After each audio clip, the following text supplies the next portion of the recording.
Hello, my name is Ali Brajas, and I am an alumni of Gertz Ressler High School. Today's lesson will address the financial aid process and eligibility.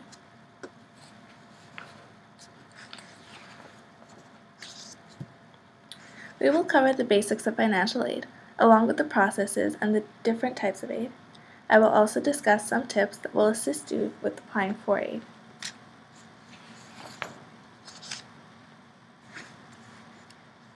Financial aid offers you the choice among schools. It allows you to choose the best academic, cultural, and social fit rather than the least expensive program.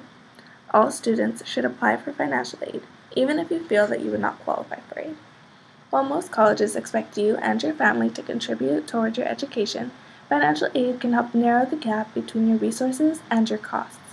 Financial aid is available from the federal government, states, colleges, and private sources. Who is eligible for financial aid? In order to be eligible for financial aid, you must meet the requirements set by the federal government. Some requirements are: you must demonstrate financial need, have a high school diploma or GED, and be a U.S. citizen with a valid Social Security number.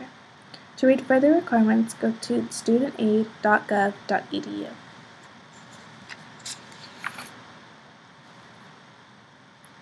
What if I do not have a Social Security number?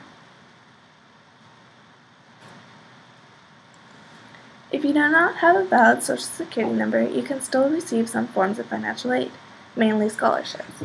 You would be considered an AB 540 student or undocumented. The next slide will discuss the differences between the two.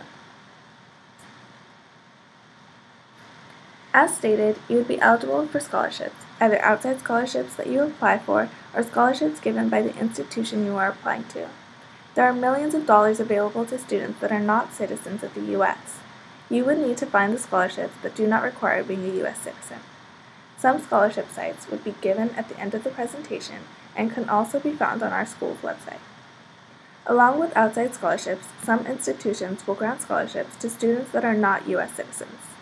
The amounts vary, but can cover the cost of tuition, housing, meal plans, books, and transportation. You would need to check the school's website or contact an admissions counselor for more details.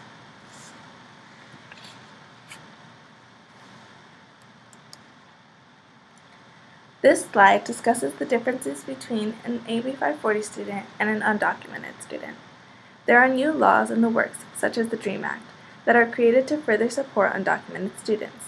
You can inquire with an admissions counselor for further questions regarding a specific school's information on undocumented or AB 540 policies.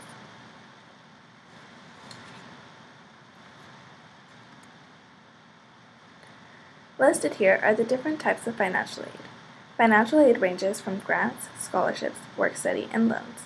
We will go in depth as to what each one are.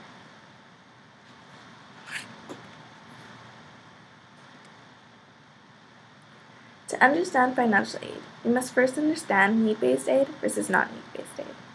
Need-based financial aid is awarded on the basis of financial need of the student. Non-need-based aid is awarded on merit and is typically awarded for outstanding academic achievements and SAT or ACT scores, although some merit scholarships can be awarded for special talents, leadership potential, and other personal characteristics. Non-need-based aid can also include some federal loans and alternative loans.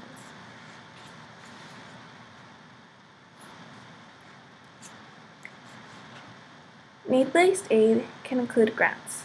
Grants are money you don't have to repay and are typically based on financial need.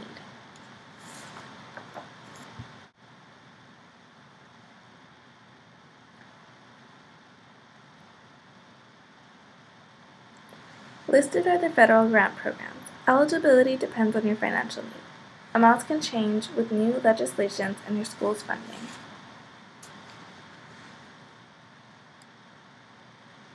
Cal Grants are one of the smartest ways to get cash for college. For starters, it's money you don't have to pay back.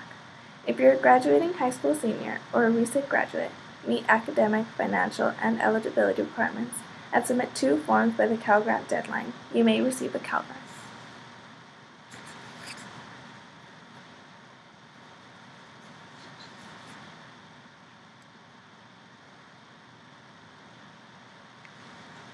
There are different loan programs available to students while they are in school, two of which are the Stafford Subsidized Loan and Institutional Loans.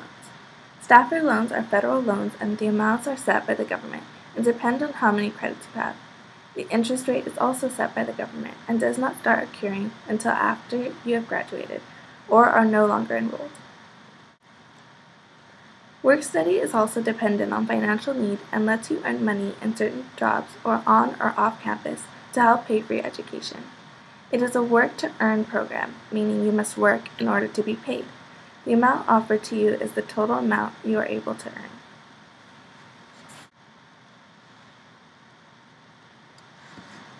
Scholarships are free money for college and are usually based on your area of study or merit, such as good grades, high test scores, athletic, musical, or other special talents, community service, and sometimes financial need. Some scholarships may require an interview.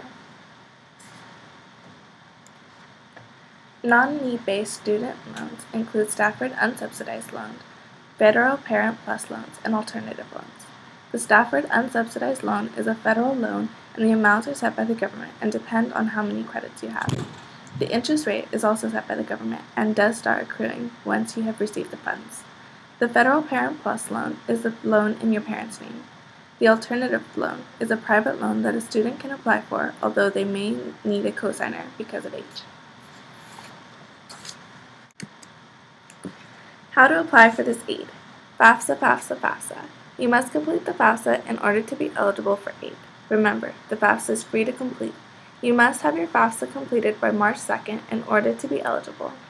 You will not be granted an extension for any reason. If your parents have not filed taxes, you are still able to complete the FAFSA. You will complete the FAFSA electronically by obtaining a PIN.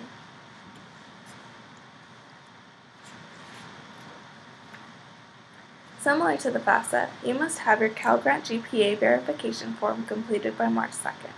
This form can be completed with your counselor. You may need to mail the form or your counselor will submit it electronically.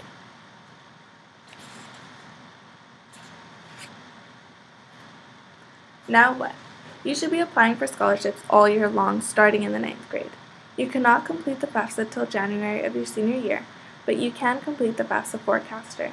The FAFSA Forecaster will help you estimate how much financial aid you are eligible for. Remember, this is only an estimate. Go to fafsa.edu.gov for more information. After you apply for aid your senior year, you will wait till your application gets processed and then you will receive a financial aid package. This will outline the aid you will receive. If you have any questions about your financial aid package, you must contact a financial aid counselor at that school. Scholarships provide free money for college, which is usually based on your area of study or merit, such as good grades, high test scores, athletic, musical, or other special talents, and community service. You will complete scholarship applications all 4 years of high school and all 4 years of college. Some tips for scholarships. Don't reinvent the wheel. You have written your personal statement and revised it and had it checked over a few times, so you know it's a good essay, right? Use this essay or pieces of it when submitting scholarships. You may have to make a few changes or even make it shorter, but you already put in the hard work, so just reuse it. Most scholarships are asking the same thing, just in a different way. Remember to think smart. Apply, apply, apply. You can never apply to too many scholarships. Pick one a week or 4 to do one day every month, but keep applying. You can apply all year long even after you are in college. Financial aid counselors. Remember to be respectful and polite when working with them. They are there to help you. If you are constantly in contact with them and doing everything you can do to help yourself, there is a possibility you may be on top of their mind when they hear about these scholarships. You should always be respectful and polite to everyone you interact with. It may pay off in the long run. Never pay money to get money. If it seems too good to be true, it probably is. You should never have to pay for a scholarship or give your social security number. Contact the organization if you have a question about financial aid. Finding scholarships. How to find scholarships. Use your resources and the people around you. Ask anyone and everyone you know. It can't hurt, right? These are just a few scholarship sites. More are listed on our website. The FastWeb Scholarship Search is the largest, most accurate, and most popular free scholarship search site. With more than 35 million registered users, it is also the most frequently updated and provides automatic email notification of scholarships that match the student's profile. The FastWeb Scholarship Search was the first scholarship database available for free on the web and is the most innovative and student-focused of all the scholarship search sites. College Board's Fund Finder. The College Board's Fund Finder scholarship database lists scholarships and other types of financial aid programs from 3,000 national, state, public, and private sources. The database is updated annually. Scholarships.com.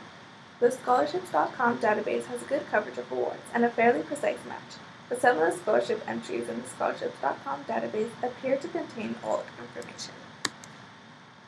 Some scholarships organizations are the Hispanic Scholarship Fund, Coca-Cola, the Bill and Melinda Gates Foundation, and Herbalife.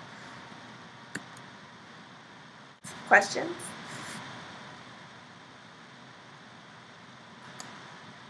Exit slip. What do you have to complete to apply for financial aid? If you were not born in the U.S., can you still apply for aid?